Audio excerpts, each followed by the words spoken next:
Padre Pio, oh là là, faudra faire attention, on va toucher à une icône. Cette personne, c'est le genre de Saint Nitouche. Saint Nitouche.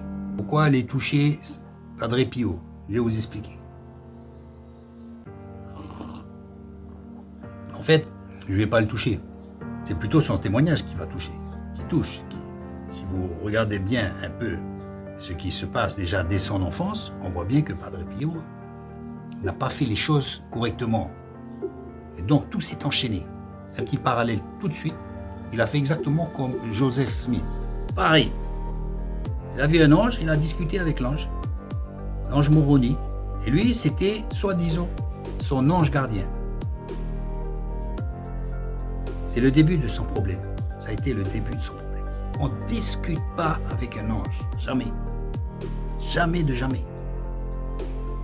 A-t-il demandé c'était quel genre d'ange? Son ange gardien. À quelle heure? Qui c'est qui lui a dit que c'était son ange gardien? A-t-il demandé son nom? Et de toute façon, il faut même pas discuter avec les anges. C'est un grand principe. Les anges, vous savez pas sur quel genre d'ange vous allez tomber. Les anges aussi peuvent se déguiser en lumière. Il pouvait passer des heures en silence à converser avec son ange gardien. Des heures et des heures. Finalement, qu'est-ce qu'il lui racontait cet ange? Ben voilà, il s'est fait embobiner. Vous savez, il ne faut pas jouer dans la cour des grands, il ne faut pas jouer. L'ange, il peut vous embobiner, vous raconter ce qu'il veut.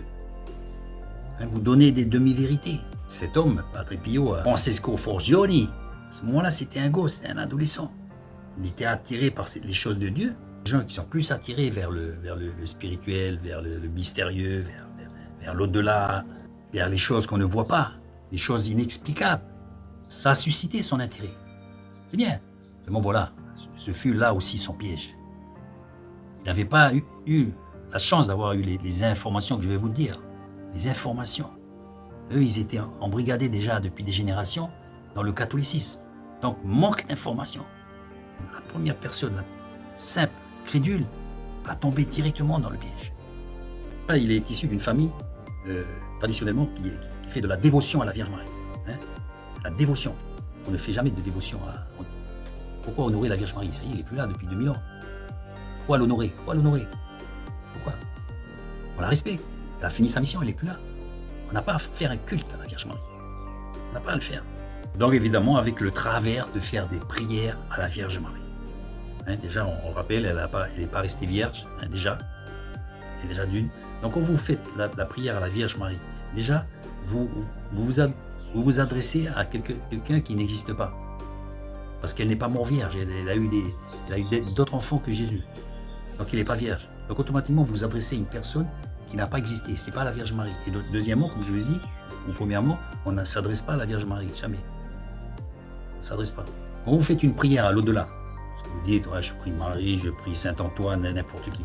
Vous vous adressez à toutes sortes d'esprits qui peuvent se revendiquer comme étant les personnes que vous mentionnez. Et donc ils vont dire, oui, c'est moi, je suis là. Je suis là.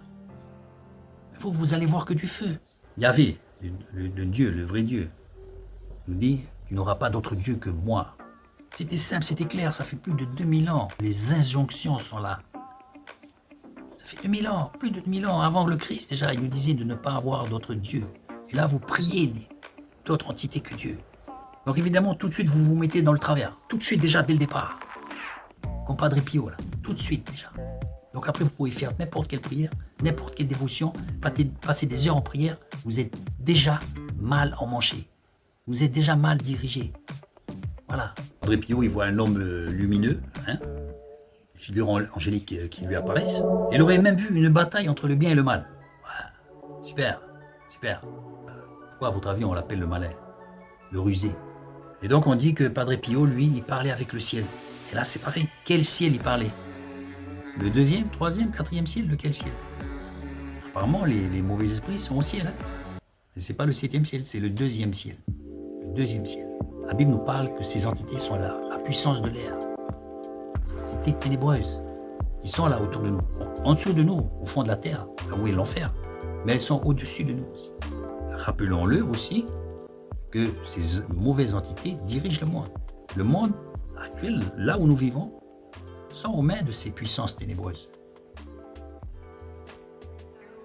Donc lui, il parlait avec le ciel, tranquille, le ciel. Il y a plusieurs étages dans le ciel. Hein? Quel ciel? Hein? C'est comme vous allez dire, oui, j'ai été voir le directeur. Dans les sociétés, des fois, vous avez plein de directeurs. C'est pas précis. Et là, c'est pareil. Satan adore l'imprécision. Il adore ça. Hein, comme on dit, il se cache dans les détails.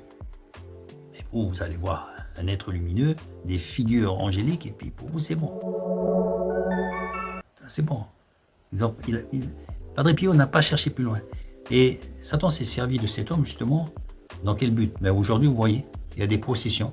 Il y a des processions qui attirent c'est l'une des plus grandes processions au monde, qui attire des millions de gens. Et c'était ça le but.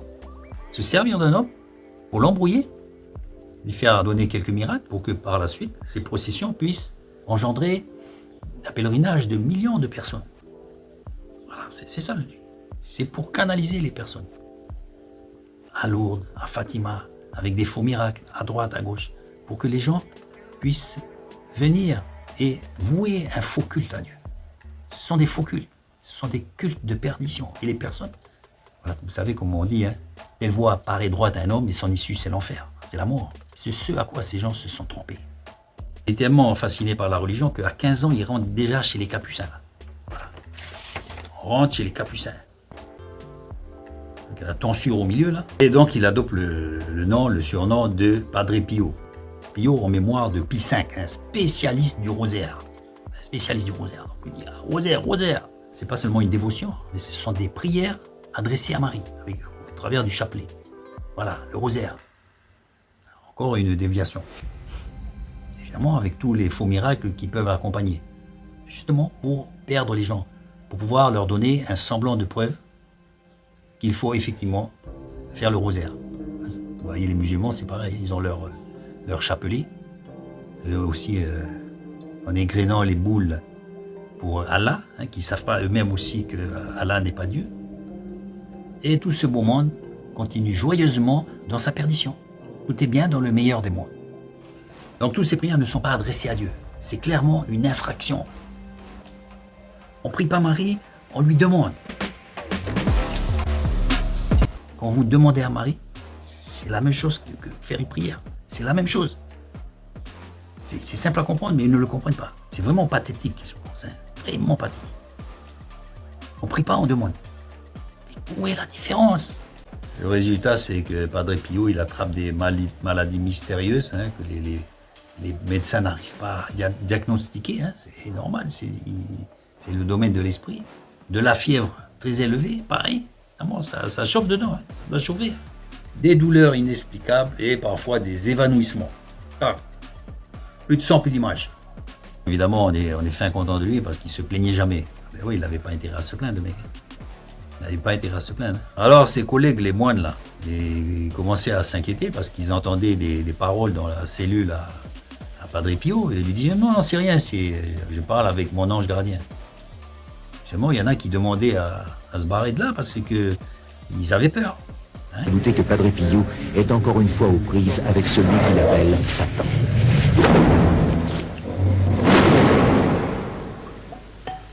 Les moines sont stupéfaits. D'où proviennent ces violentes déflagrations? Ils avaient peur. Hein? Ils entendaient des bruits, des choses étranges. Frère Anastasio se précipite le premier. Il se doute que Padre Pio est en train de subir de nouveau les attaques forcenées de monstres invisibles.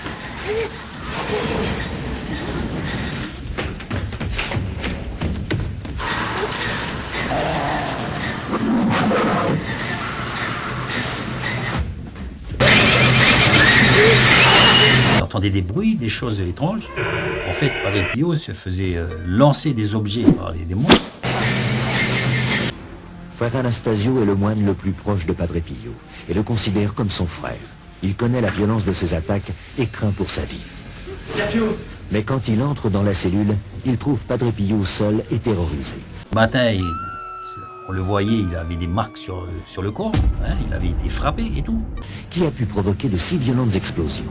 Padre Pio leur dit que le diable l'attaque pour ébranler sa foi. Ces combats qui le poursuivent depuis son enfance sont de plus en plus violents et de plus en plus fréquents. Tout cela sous couvert d'une bataille spirituelle contre le mal. Sauf que 1 Jean 5, verset 18 dit que l'homme de Dieu se garde de tout mal. Et le malin ne le touche pas. Il ne peut pas le toucher. Parce qu'il a un aura. Il a une protection. Mais lui, il a été touché, il a été frappé par le démon. Parce que les démons voulaient sa perte. Ils voulaient l'emmener en enfer. Mais ils ne le pouvaient pas puisque Padre Pio commençait à être un formidable modèle pour attirer un grand nombre de personnes dans l'erreur. Donc il fallait le ménager. On dit même qu'il se faisait projeter contre les murs. Ça vous fait pas penser à certaines scènes d'exorcisme? Soi-disant, il luttait contre les démons, mais seulement le matin, il avait des traces physiques, de coups. C'est pas par la chair et le sang qu'on lutte contre les démons. C'est par la prière et par l'esprit. Et le démon ne peut pas vous toucher. C'est impossible. Il ne peut pas vous toucher. Jésus n'a jamais été touché par le démon. Lui, il voyait ça comme sa mission de rédemption et de purification. Vous voyez, les démons, il le tapait, il dit « Ah, purée, je vais être purifié, là, c'est bon. » Il revient avec des coups partout. « Non, non, c'est bon, je suis en train de me faire purifier, là. » Mes amis, comment ces gens sont tombés loin de l'Éternel? La purification ne se fait pas en se faisant frapper par les démons. Il faut se repentir simplement, donner sa vie à Jésus. Et c'est le sang de Jésus qui nous purifie. C'est le sang. C'est pas en se faisant taper par les démons. C'est vraiment gore, ce genre de compréhension des choses. Pourtant, c'est ce qu'il disait. Et non seulement c'est ce qu'il disait, mais c'est ce que gobaient les gens. Jusqu'à encore aujourd'hui. Alors lui, il se défendait, il dit « Ah, il peut toucher mon corps, mais pas mon âme. » Oui, mais même son âme, elle était touchée déjà. Puisqu'il priait des anges dont il ne connaissait pas l'origine. Il était déjà touché. Vous voyez? Et de toute façon, je vous dis, un démon ne touche pas votre corps. Vous pouvez voir des objets volés, des manifestations sataniques, vous pouvez le voir, mais le démon ne peut pas vous toucher. Parce que vous avez le sceau de Dieu sur vous. Vous êtes enfant de Dieu. Il va essayer de toucher votre âme. C'est par votre âme qu'il va essayer de vous toucher. Si vous restez ferme, il ne pourra rien faire. Vous voyez les démons, toutes sortes de démons, comme des bêtes tapis dans l'ombre, cherchant à lui sauter dessus. Évidemment, Satan, c'est exactement ça, c'est comme un lion. Il est en embuscade, il cherche. Et donc, qu'est-ce qu'il disait? C'est que le rosaire, à chaque fois, le délivrait. Ce qu'il disait, c'est que le rosaire brisait les chaînes du mal. On va te sauver avec le rosaire, entre guillemets, mais avant ça, on va bien te blesser. Et il se faisait castagner, puis lui, il pensait que c'était, voilà, ça faisait partie de sa rédemption. Autrement dit, plus on est castagné, plus on est sauvé. Pip, paf, waouh, super. Et les sorciers peuvent faire ça aussi. Ça, c'est, faut pas dire ça comme étant un signe venant de Dieu. Pas du tout. Les sorciers peuvent faire ça. Ils peuvent être à plusieurs endroits en même temps. En fait, c'est comme ce qu'on peut faire aujourd'hui avec l'hologramme, l'holographie, je ne sais pas comment on dit ça. Une personne présente ici qui peut parler et faire des conférences à des milliers de kilomètres de là où elle est, avec un simple hologramme. Il y a une projection en 3D, puis c'est tout. Voilà. Il n'y a rien d'extraordinaire, surtout pour les esprits. Ils ont inventé ça avant que nous on invente l'hologramme. Ne vous inquiétez pas, ça, ils font ça de tout temps. Il n'y a pas de problème. J'ai connu ça moi aussi, où on m'avait soi-disant vu avec d'autres personnes assez compromettantes. Et j'avais juré craché que c'était bel et bien moi, quoi. Pour dire, on l'a vu, il était là, on l'a vu. Et bien des personnes, sans le savoir, ont donné l'acceptation aux esprits pour faire X choses. Vous, quand vous allez dans certains sites et puis vous vous étonnez de recevoir des choses. C'est pareil. Vous avez des propositions, vous vous demandez, mais qu'est-ce qui se passe là? Je ne connais pas ce site, je ne connais pas ces personnes. Et vous avez des propositions. Vous avez certains téléchargements où vous n'arrivez pas à vous en défaire. C'est exactement pareil. Tout ça parce qu'à un moment donné, vous avez cru que c'était un site, vous avez cliqué sans savoir qu'en fait, en cliquant, vous acceptiez tout ce qu'on ne vous avait pas dit, nous aussi. C'est exactement pareil. C'est vieux comme le monde. Avant que nous, on ait inventé Internet, ça se passait déjà au niveau spirituel.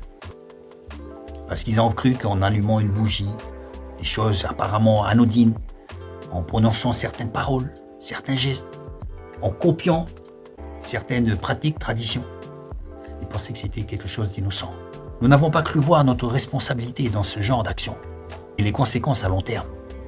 Les amis, fin de la première partie. Je vous attends pour la deuxième. Ok?